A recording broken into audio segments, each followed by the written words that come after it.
அண்ணா ராஜாண்ணா பாருண்ணா, அந்த வண்டி பாருண்ணா, ஒரு வண்டி மாட்டிகிட்டு இருக்குதா, ஒரு வண்டி மாட்டிகிட்டு இருக்கிறதுல இந்த வீடியோ போடுறோம் பாருங்கள். காலையிலேருந்து நிற்கிறோம், 10 மணிலேருந்து பாருங்கள். ஒரு வண்டி இந்த பக்கம் போகிறதுன்னு சொல்லிட்டு இந்த வண்டி மாட்டிகிட்டு இருக்குதா, கீழே புதஞ்சி போச்சா, நான் போகிறேன்னு சொல்லி போனது பாரு. அந்த வண்டி பாரு எப்படி நிற்குதுன்னு மட்டும் பார்த்துக்கண்ணா ராஜாண்ணா.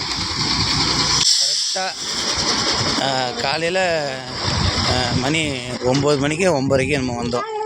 பார்த்துக்கோ பாரு, இந்த வண்டி எப்படி மாட்டிகிட்டு இருக்குது மட்டும் பார்த்துக்கோ. இப்படி போயிடலாம் தோந்துன்ட்டு எம்டி வண்டி.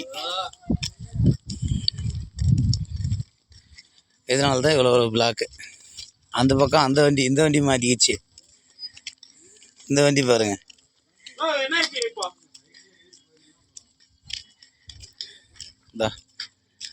இந்த வண்டி பாரு எப்படி மாட்டிகிட்டு இருக்குதுன்னு பாரு. கீழே கட்டு கீழே இறங்கிக்கிச்சு. இந்த இதில் உரமே இறங்கிச்சிங்கன்னா ஒரு லோடு இறக்கிட்டு இருக்கிறாங்க பாரு. இந்த வண்டி வந்த வண்டி வந்து இந்த வண்டியும் மாட்டிக்கிச்சு. சாயிற மாதிரி எப்படி நிற்கிது பாருங்க.